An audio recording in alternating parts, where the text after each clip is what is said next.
আচ্ছা বৃষ্টি আপু, এই যে আগারগাঁয়ে একটা ট্রেন্ড দেখতে পাচ্ছি কেক মুখে ছুঁড়ে মারা, সেটা আপনি কবে মারবেন? না, আমি এসব ট্রেন্ড ফলো করতে চাই না, কারণ কেক যেহেতু একটা খাবার জিনিস, তো এটা ওয়েস্ট করা একেবারে ঠিক না। আর অনেকে আছে এটা খেতে পারে না, তো আমি একজনের মুখে ছুঁড়ে মেরে তো আমি যদি আপনাকে পেমেন্ট করে দেই সেক্ষেত্রে? না, আমি সেক্ষেত্রেও করবো। তাহলে কি আমরা সেভ? হ্যাঁ অবশ্যই, কারণ আমি চাই না খাবার জিনিস ওয়েস্ট করতে। আমরা সাংবাদিকরা যখন সাংঘাতিক হয়ে যাব তখনও কি কেক মারবেন না? না, মারবো না। তাহলে খাবার জিনিস মারবো না। জাকির ভাই তো কেক উল্টায়, আপনি উল্টাবেন না? না, এখন শীতের সিজন চলে গেছে। তো কি এখনো উল্টায় জাকির ভাই? না, কেক উল্টালে পরে খাবারটা তো পুরো নিচে পড়ে যাবে, তারপরে তো নষ্ট হবে। তো সমস্যা কি? জাকির ভাই তো নষ্ট করতেছে, আপনি না, আমি চাই না, আমি এই ধরনের উল্টাপাল্টা ট্রেন্ড ফলো করতে চাই না।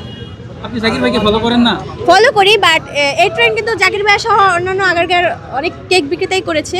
অনেকের কেক কিন্তু বেশিরভাগ কেকই কিন্তু উল্টে পড়ে নিচে পড়ে আর কি নষ্ট হয়ে গেছে। তো আমি বলবো একটা সুন্দর একটা কেক দেখতে সুন্দরই লাগে, তো এটা কিভাবে নষ্ট করবো? তাহলে আপনি কি জাকির ভাইকে ছাড়াই গেছেন নাকি? ছাড়া যেতেও পারি।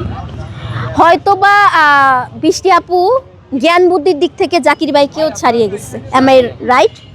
হ্যাঁ অবশ্যই। আচ্ছা।